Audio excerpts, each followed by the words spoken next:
Megastar Chiranjeevi ప్రస్తుతం Vishwambhara cinema చేస్తున్న విషయం తెలిసిందే. దర్శకుడు వశిష్ఠ ఈ సినిమాను తెరకెక్కిస్తున్నాడు.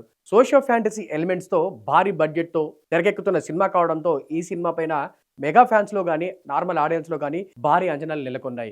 గతంలో దర్శకుడు వశిష్ఠ తెరకెక్కించిన బింబిసారా ఏ రేంజ్ లో హిట్ అయిందో అదే రేంజ్ లో ఈ సినిమా కోసం పర్ఫెక్ట్ కంటెంట్ ని సిద్ధం చేశారట దర్శకుడు. దీంతో ఈ సినిమాకు సంబంధించి ప్రత్యేక శ్రద్ధ వహిస్తున్నాడట మెగాస్టార్ చిరంజీవి. ఇక ఇప్పటికే ఈ సినిమా నుంచి విడుదలైన టీజర్ కూడా ఆడియన్స్ ని విపరీతంగా ఆకట్టుకుంది. ఆ టీజర్ లో విజువల్ ఎఫెక్ట్స్ కానీ, దానికి సంబంధించిన బీజిఎం కానీ ఆడియన్స్ లో ఒక రకమైన ఇంపాక్ట్ ని ఆల్రెడీ క్రియేట్ చేసింది. ఇక ఈ సినిమా తర్వాత మెగాస్టార్ చేయబోయే సినిమా గురించి గత కొంతకాలంగా ఇండస్ట్రీలో ఒక టాక్ నడుస్తుంది. అదేంటంటే ఈ సినిమా తర్వాత megastar Chiranjeevi young director Srikanth ఓదెలతో సినిమా చేయబోతున్నారంటూ కూడా టాక్ వినిపించింది. దీనికి సంబంధించిన అధికారిక ప్రకటనను కూడా మేకర్స్ ఇప్పటికే విడుదల చేశారు.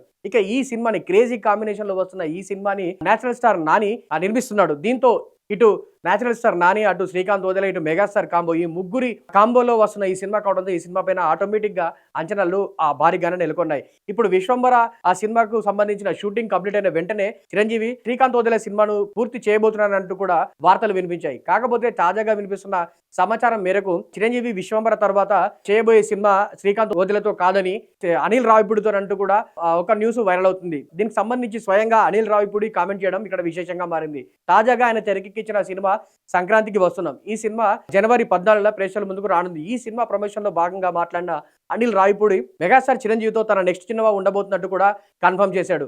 ఇక ఏ జానర్ లో ఈ సినిమా ఉండబోతుందనంటూ రిపోర్టర్స్ అడగగా దానికి ఆయన మాట్లాడుతూ చిరంజీవి గారి కామెడీ టైమింగ్ అంటే నాకు చాలా ఇష్టం. చాలా కాలంగా ఆయన కామెడీ సినిమాలకు దూరంగా ఉన్నారు. ఆయనకు సంబంధించిన కామెడీ టైమింగ్ వేరే, ఆ టైమింగ్ వేరే ఎవరికి రాదు. ఆయనలో నాకు నచ్చిన కామెడీ యాంగిల్ ని పూర్తిగా వాడుకోవాలని నేను పట్టుదలగా ఉన్నాను. అందుకే overall out and out commercial and comedy entertainer ని చిరంజీవి గారితో చేయబోతున్నట్టు కూడా ఆయన చెప్పేశారు. ఇప్పటికే ఆయన శంకర్దాద ఎంబీబీఎస్ లాంటి సినిమాలో ఏ రేంజ్ లో కామెడీ పండించారో మనం ప్రత్యేకంగా చెప్పాల్సిన పని లేదు. మరోసారి శంకర్దాద రేంజ్ లో ఆడియన్స్ ని ఫుల్ లా నవ్వించే ప్రయత్నం మెగాస్టార్ గారితో చేయబోతున్నానంటూ కూడా అనిల్ రావిపూడి చెప్పుకొచ్చారు. దీంతో అనిల్ రావిపూడి చేసిన కామెంట్స్ ఏవైతే ఉన్నాయో ఇప్పుడు ప్రస్తుతం సోషల్ మీడియాలో వైరల్ అవుతున్నాయి. ఇక మెగా ఫ్యాన్స్ కూడా చాలా కాలంగా మెగాస్టార్ చిరంజీవిలో ఆ కామెడీ యాంగిల్ ని మిస్ అవుతూ వస్తున్నారు. ఇప్పుడు అనిల్ రావిపూడితో అది బయటకు వస్తుండడంతో వాళ్ళు కూడా ఫుల్ హ్యాపీగా ఉన్నారు. మరి అనిల్ రావిపూడి దర్శకత్వంలో చిరంజీవి గారు చేయబోయే సినిమా ఏ రేంజ్ లో ఉండబోతుందో తెలియాలంటే మరికొన్ని రోజులు ఆగాల్సిందే.